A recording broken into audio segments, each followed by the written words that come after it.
Assalamualaikum warahmatullahi wabarakatuh.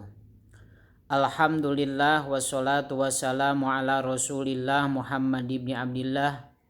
Asyhadu an la ilaha illallah wahdahu la syarikalah. Wa asyhadu anna Muhammadan abduhu wa rasuluhu la nabiyya ba'dah.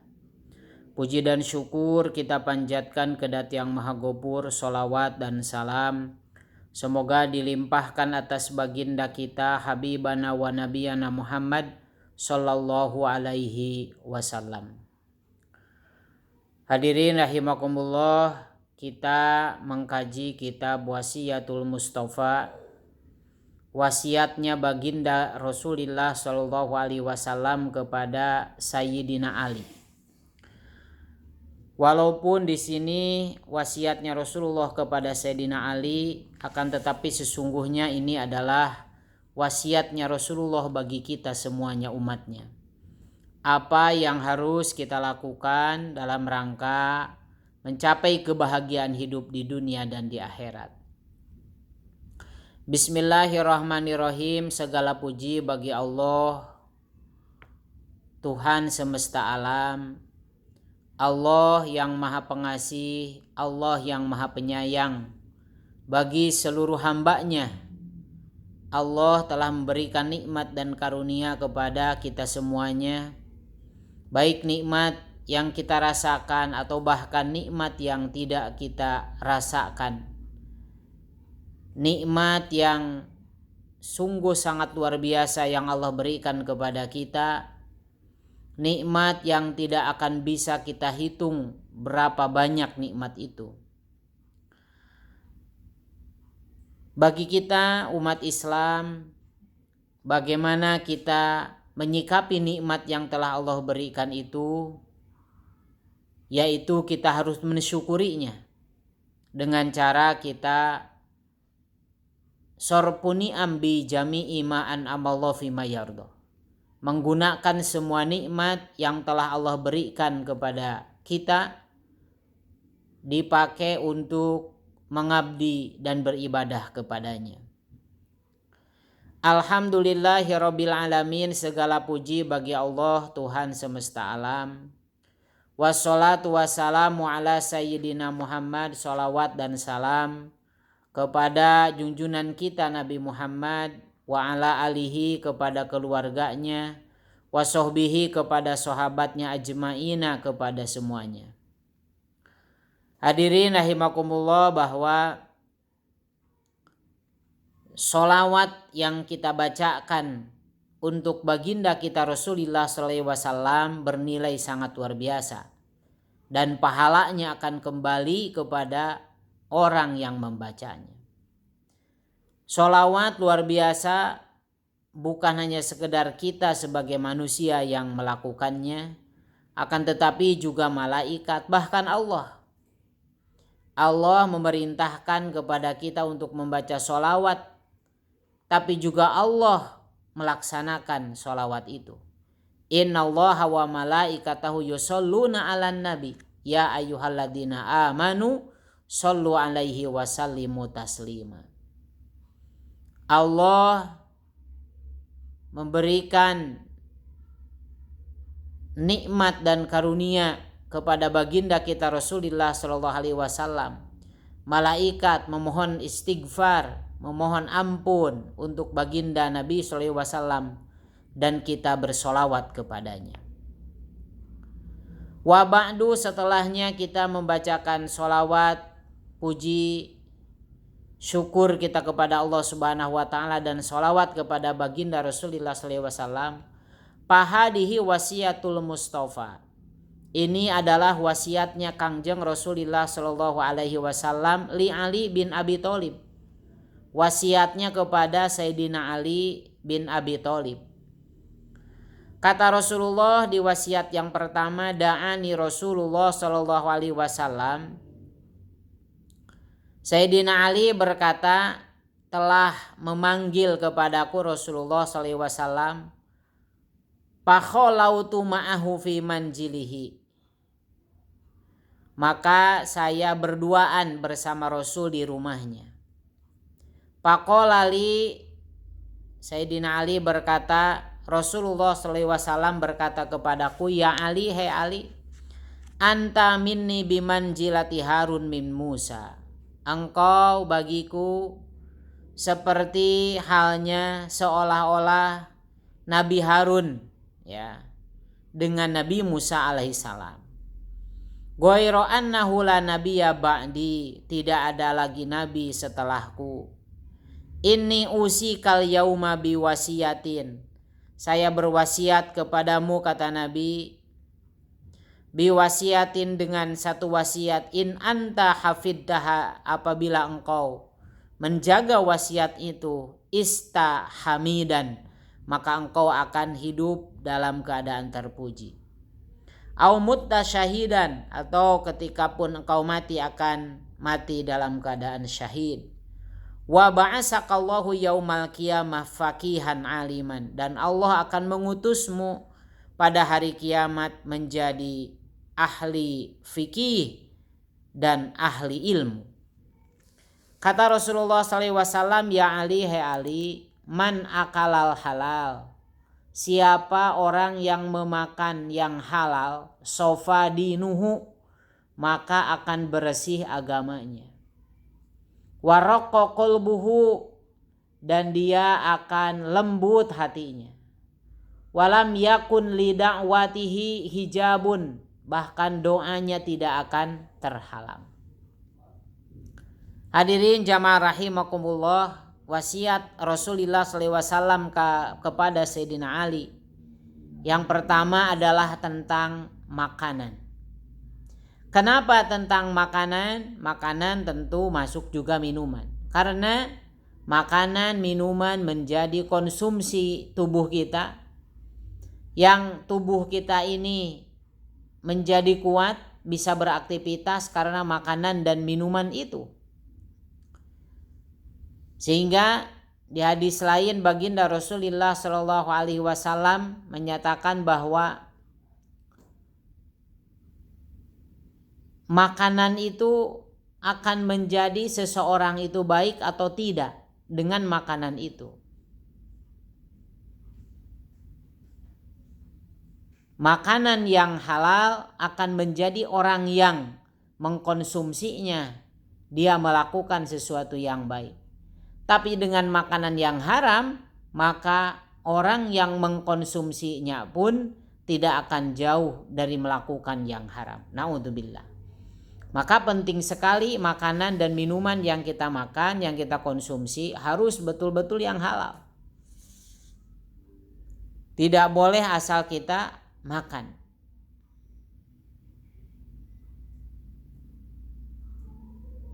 Man akalal halal sofa dinuhu, siapa yang makan sesuatu yang halal maka agamanya akan bersih. Dia akan semangat melakukan aktivitas dalam beragamanya.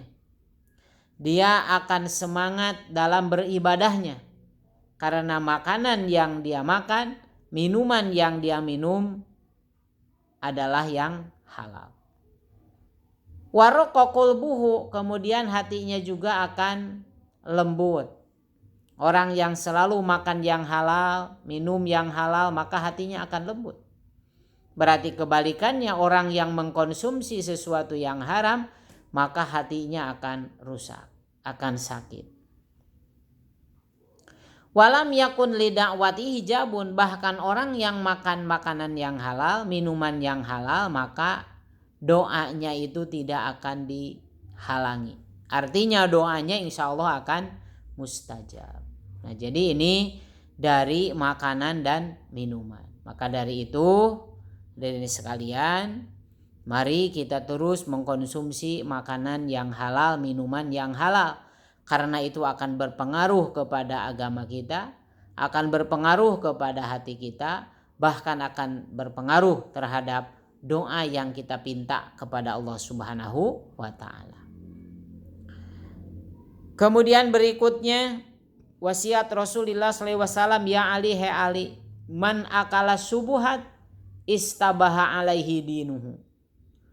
Barang siapa yang memakan segala sesuatu yang subhat, sesuatu yang tidak jelas halal dan haramnya, istabaha alaihi dinuhu, maka akan rusak bagi dia agamanya. Wa adlama qalbuhu, hatinya menjadi gelap, ya. Hatinya akan gelap, kemudian agamanya juga tidak akan lurus. Orang yang memakan makanan yang subhat, makanan yang tidak jelas haramnya, tidak jelas halalnya. Waman akalal haram mata qalbuhu, bahkan siapa yang makan makanan yang haram, mata qalbuhu, maka hatinya akan mati. Wa khafa dinuhu, maka dia akan ringan agamanya. Wa du'ufa yaqinuhu, maka akan lemah keyakinannya. Wa hajaballahu da'watahu, dan Allah akan menghalangi atas ijabah doanya. Wa qallat ibadatuhu, dan akan sedikit ibadahnya. Jadi apalagi kalau makanan dan minuman yang haram, maka mata qalbuhu, hatinya akan mati. Naudzubillah, summa naudzubillah. Agamanya akan ringan, mudah lemah, keyakinannya akan hilang, keyakinannya akan lemah, dan juga doanya akan terhalang, dan juga ibadahnya akan sedikit. Jadi hadirin rahimakumullah, pengaruh dari makanan ini sangat luar biasa terhadap kehidupan kita.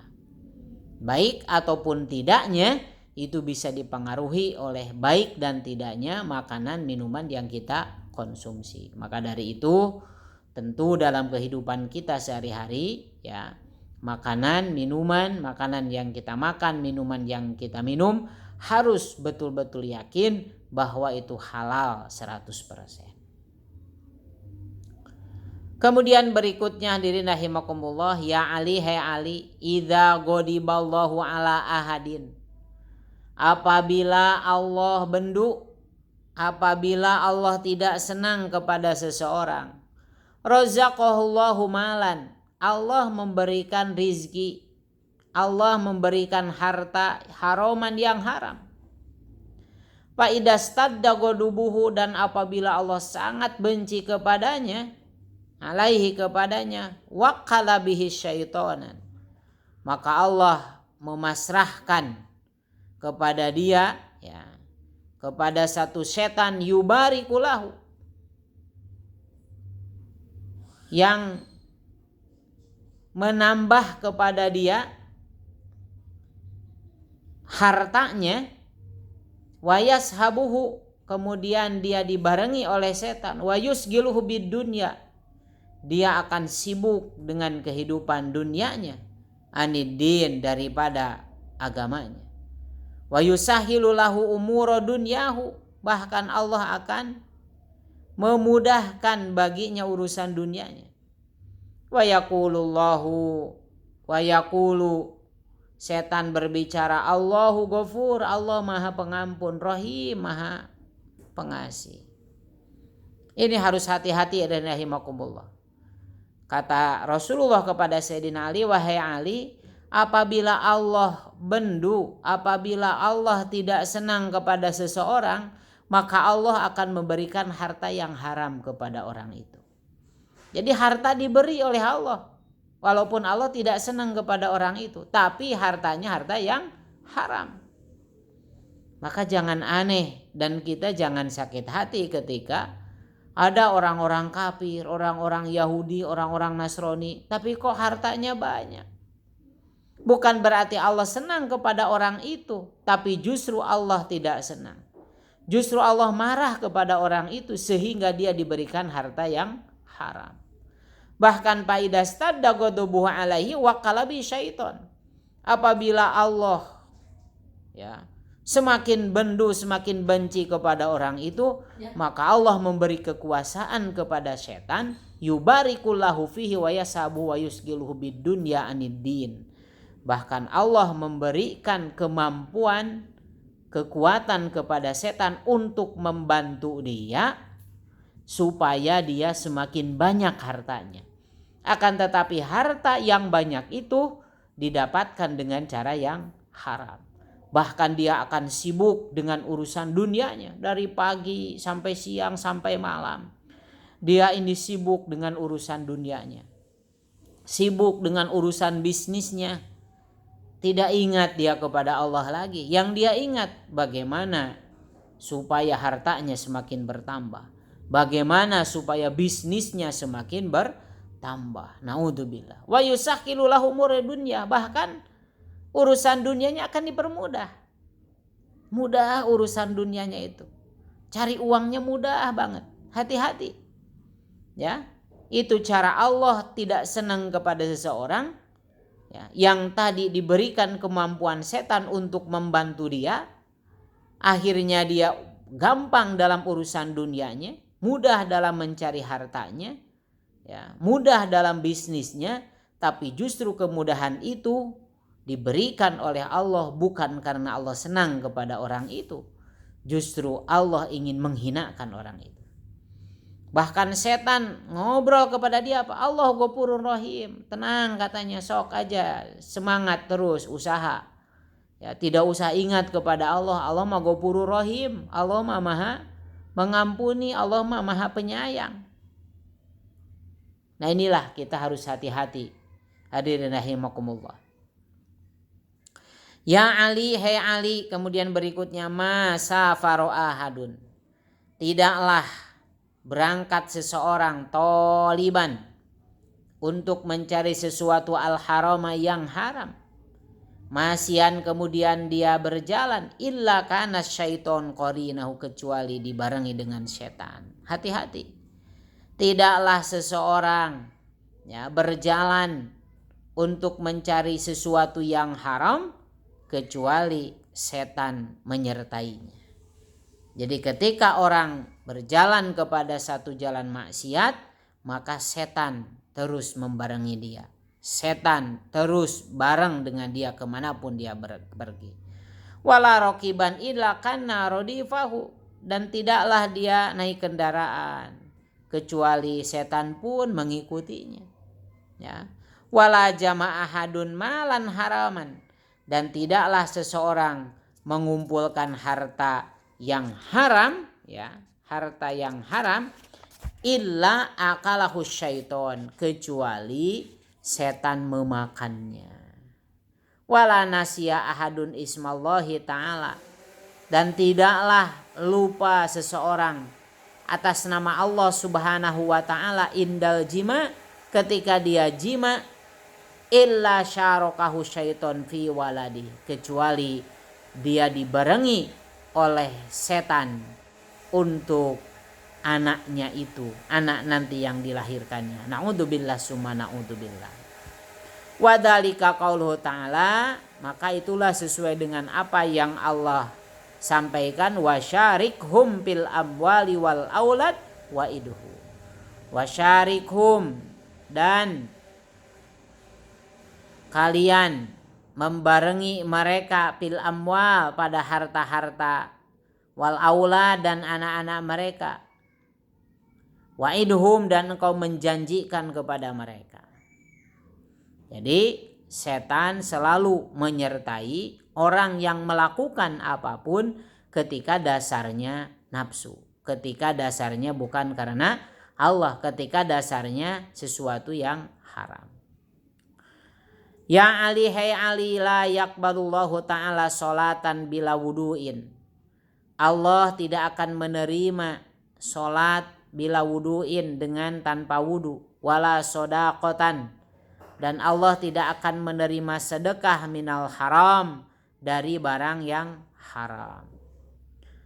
Jelas barang yang haram, ketika pun harta itu disedekahkan maka tidak akan diterima oleh Allah.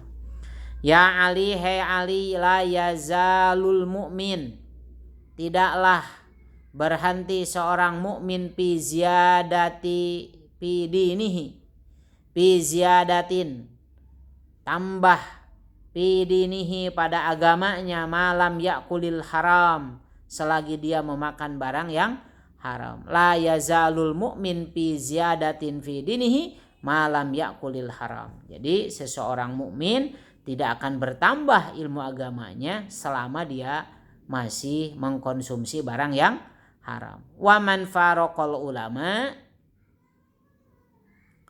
dan siapa yang dia berpisah dari para ulama, mata qalbuhu, maka hatinya akan mati. Wa ama an taatillahi ta'ala, dan dia akan buta dari taat kepada Allah. Jadi kita harus terus bareng dengan ulama, karena ulama warasatul anbiya, ulama merupakan pewaris para nabi.